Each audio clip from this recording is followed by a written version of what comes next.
안녕하세요. 뉴스반장입니다. 자신의 체포동의안이 아슬아슬하게 부결된 다음날 이재명 대표는 예정된 민생 행보를 이어갔는데요. 그러고 보면 참 대단하다는 말밖에는 나오지 않습니다. 동지가 적으로 배신해 등 뒤에 칼을 꼽았지만 아무렇지도 않게 자신의 일을 묵묵하게 수행하고 있는데요. 가슴이 뭉클합니다. 이재명을 잡느냐 못 잡느냐 이런 문제보다는 우리 물가도 잡고 경제도 개선하고 사람들의 삶도 더 낫게 만드는 문제에 많이 관심 가지시기 바랍니다. 28일 이재명 대표는 민생 일정을 예정대로 소화했는데요.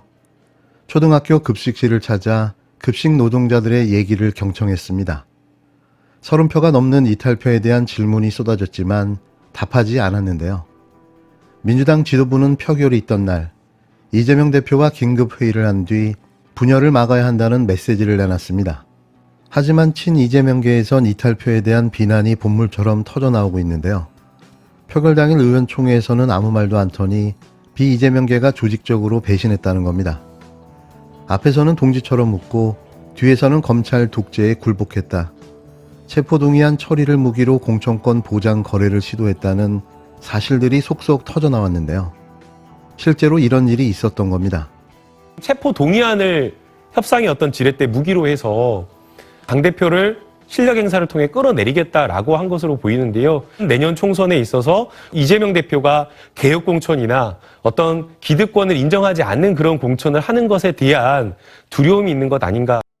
이재명 대표 체포 동의안 표결의 후폭풍이 민주당 내 수박들을 날려버리고 있습니다.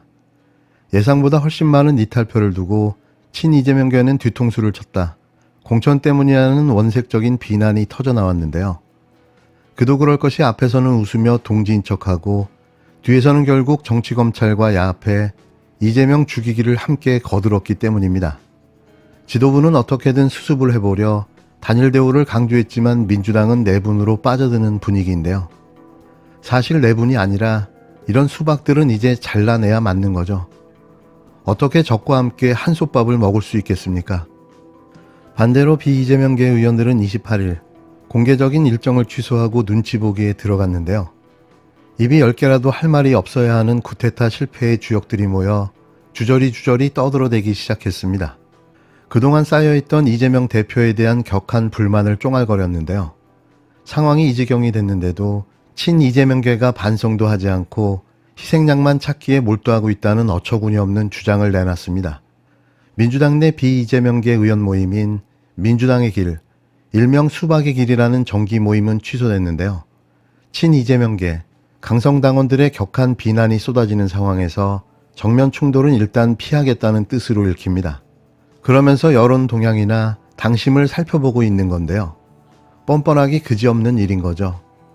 조직적으로 기획한 이탈표가 아니냐는 의혹에 대해서는 적극 부인하고 나섰습니다. 또 자신들의 입장을 강변하며 이재명 대표에 대한 비난과 반발을 이어갔는데요. 의견 수렴을 위해 의원총회를 열었다고 했지만 이미 압도적 부결로 방침이 정해진 상황에서 말할 분위기가 아니었다고 주장했습니다.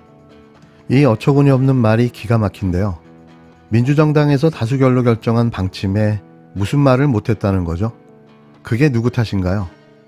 다른 재선 의원도 이재명 대표가 그동안 뭐하다가 이제 와서 의원들을 1대1로 만나냐면서 허심탄회한 충고를 무시했다는 자신들의 알리바이만 강변했는데요. 이게 민주당 수박들의 현 주소인 거죠. 여기에 강병원 의원이 이재명 대표 앞에서 십자가에 못 박힌 예수님이 등장하는 마태복음 27장을 읽었다는 사실이 알려져 모두를 분노케 했는데요. 이 대표에게 당을 위해 희생하라는 메시지를 전한 겁니다. 대체 이 대표가 뭘 잘못했다고 희생을 하라는 거죠? 이들의 목적은 오직 하나, 공천입니다. 공천을 보장하라고 이재명 대표를 흔들고 조리돌림하고 있는 건데요. 한 줌도 안 되는 국회의원 권력을 한 번 더 누려보겠다고 이 뻘짓을 하고만 거죠. 의정활동을 잘했다면 또 공천되고 재선되는 거 아닙니까? 대체 뭐가 두려워 공천을 보장받아야 하는 거죠? 이런 특권의식은 대체 어디에서 나오는 걸까요? 부끄럽고 많이 창피합니다. 이런 자들이 동지였다는 사실이 말이죠. 김남국 의원이 폭로한 대로 비이재명계 의원들은 결국 체포동의안 처리를 무기로 해서 공천권 보장을 거래한 건데요. 이게 팩트인 거죠. 실제로 비이재명계 의원들의 속내를 들여다보면 이재명 대표 체제에서 대거 공천을 못 받을 거라는 불안감과 불만을 나타내고 있는데요. 더 근본적으로는 현재 민주당 지지율로는 내년 총선을 이기거나 총선에 살아남기 어렵다는 위기감도 한몫하고 있는 걸로 보입니다. 비이재명계 사이에서는 이재명 대표 체제라면 이대로 가면 공천을 못 받을 가능성이 높아진다는 것이고, 또 혹시 내가 공천을 받더라도 당선 가능성이 지금 상태로는 떨어진다, 이렇게 보고 있는 건데요. 오직 공천이 이들의 사활을 건 반란의 목표였습니다. 아들이 그 국가수사본부장에 임명되는 게 아니잖아요. 아들이 그 국가수사본부장에 임명되는 게 아니잖아요.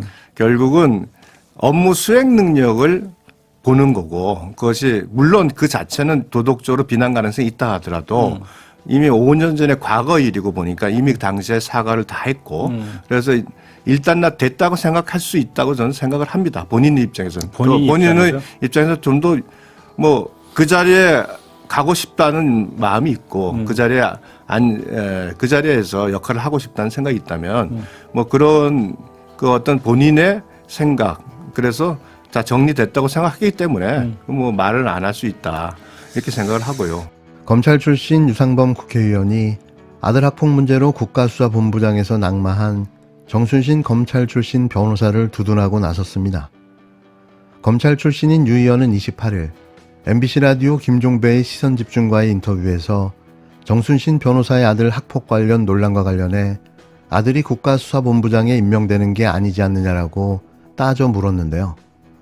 이 황당한 그의 주장이 어이가 없습니다. 그럼 조민 씨가 법무부 장관에 임명돼서 그렇게 탈탈 털어댔던 건가요? 조국 전 법무부 장관을 생각하면 이런 말이 과연 설득력이 있나 싶은데요.